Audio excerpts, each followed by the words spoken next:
ہزار بیماریاں ایک وظیفہ۔ میری والدہ آئے دن بیمار رہتی تھیں۔ پہلے پتھری کا مسئلہ تھا، 4-5 سال تک اس کی تکلیف میں رہیں۔ پتے کا آپریشن کروایا، کچھ دن ٹھیک رہیں، پھر بیمار رہنے لگیں۔ بہت تکلیف میں رہتی تھیں، پوری رات نہیں سو پاتی، کمر میں درد، پیٹ میں درد، پاؤں میں درد۔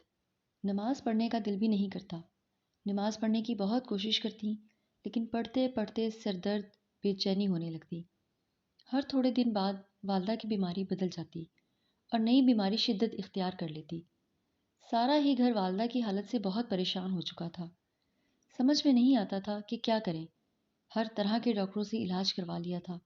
گردے کے ڈاکٹر کے پاس جاتے تو پیروں کا مسئلہ شروع ہو جاتا، اور پیروں کے ڈاکٹر کے پاس جاتے تو دل میں تکلیف اٹھنے لگتی۔ ہزار دوائیں، ہزار علاج، پیسے کی طرح پانی بہانے کے باوجود بھی والدہ کو سکون نہیں مل رہا تھا۔ پھر کسی نے کہا کہ ہمیں روحانی علاج کروانا چاہیے، تو ہم طرح طرح کے عاملوں کے پاس دھکے کھانے لگے۔ کبھی کسی کے عامل کے آستانے پر پہنچ جاتے تو کبھی کسی بنگالی بابا کے۔ ہم چاہتے تھے ہماری والدہ پہلے کی طرح تندرست ہو جائیں، ہمارے ساتھ بیٹھیں، کھائیں پئیں، ہنسے بولیں اور دوبارہ سے زندگی جینے لگیں۔ لیکن ہر گزرتے دن کے ساتھ والدہ نا امید ہوتی جا رہی تھی۔ انہوں نے تو اپنے ہاتھ پاؤں بھی ڈھیلے چھوڑ دیے تھے۔ ہر وقت یہی کہتی کہ اب میں زیادہ دن کی مہمان نہیں ہوں۔ ایسا لگ رہا تھا جیسے کسی کی بری نظر ہمارے گھر پر لگ گئی ہو۔ پھر کسی کے کہنے پر ہم ایک بزرگ کے پاس گئے، اور انہوں نے ہمیں کچھ ایسے طریقے بتائے اور وظیفہ دیا، جس کے بعد اچانک سے ہی والدہ کی صحت کی کایا پلٹی اور ساری بیماریاں خود بخود ہی ختم ہوتی چلی گئیں۔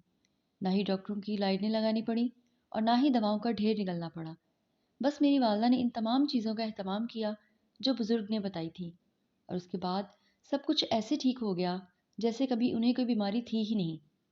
اسی لیے میں یہ سب کچھ آپ کے ساتھ بھی شیئر کر رہا ہوں، تاکہ اگر آپ میں سے بھی کوئی اپنی والدہ یا والد کی صحت کو لے کر پریشان ہے، یا بہن بھائی، بیوی بچوں کو لے کر کوئی مسئلہ ہے، تو ان چھوٹے سے لیکن پاورفل وظائف پر عمل کرے۔ انشاءاللہ سب کچھ ٹھیک ہو جائے گا۔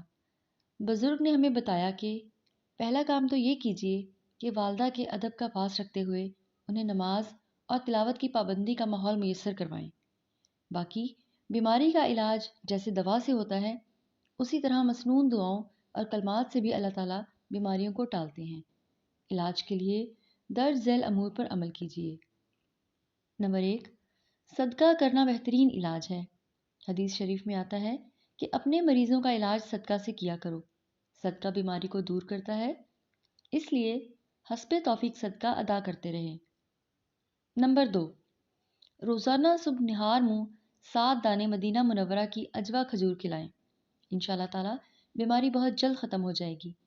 حدیث شریف میں ہے، حضرت سعد رضی اللہ تعالیٰ عنہ روایت کرتے ہیں کہ میں نے رسول اللہ صلی اللہ علیہ وآلہ وسلم کو ارشاد فرماتے ہوئے سنا، جو شخص صبح کے وقت اجوا کھجور کے 7 دانے کھائے، اس دن اسے نہ تو زہر نقصان پہنچائے گا، نہ ہی جادو۔ بخاری و مسلم۔ اور حضرت عائشہ رضی اللہ تعالیٰ عنہ سے روایت ہے کہ رسول اللہ صلی اللہ علیہ وآلہ وسلم نے ارشاد فرمایا، بے شک عالیہ مدینہ منورہ کی بالائی جانب کی اجوا کھجور میں شفا ہے، اور اسے نہار منہ کھانا تریاق یعنی زہر کا علاج ہے۔ مسلم۔ نمبر 3، مسنون دعاؤں کی کوئی مستند کتاب مثلا مسنون دعائیں خرید لیجئے، اور اس سے صبح و شام حفاظت کی دعائیں اور بیماری وغیرہ کی دعائیں خود بھی پڑھنے کا اہتمام کریں اور والدہ سے بھی پڑھوائیں۔ نمبر 4، یا سلاموں کا کثرت سے ورد کریں۔ یہ اللہ کا وہ پاک اور بابرکت نام ہے جو سلامتی عطا کرتا ہے۔ فرمان مصطفیٰ صلی اللہ علیہ وآلہ وسلم ہے، سورۃ فاتحہ ہر مریض کی دوا ہے۔ اس سورت کا ایک نام شافیہ اور ایک نام سورۃ الشفا ہے، اس لیے کہ یہ ہر مرض کے لیے شفا ہے۔ اگر ان تمام چیزوں کی پابندی کی جائے تو کوئی بھی بیماری زیادہ عرصے تک ٹک نہیں سکتی۔ ضروری نہیں ہے کہ یہ عمل کوئی بیمار شخص کرے، کوئی صحت مند شخص بھی چلتا پھرتا ان اعمال کو اپنی زندگی کا حصہ بنائے تو اسے بھی بہت فائدہ حاصل ہوگا۔ بے شک اللہ کے نام اور اس کے کلام میں بڑی برکت ہے۔ دوستو، اگر آپ کو ہماری آج کی ویڈیو پسند آئی ہو تو اسے لائک کیجیے، کمنٹس کیجیے اور شیئر کرنا نہ بھولیں، اور اگر آپ چینل پر نئے ہیں تو سبسکرائب لازمی کیجیے تاکہ ہر آنے والا نیا وظیفہ آپ کو مل سکے۔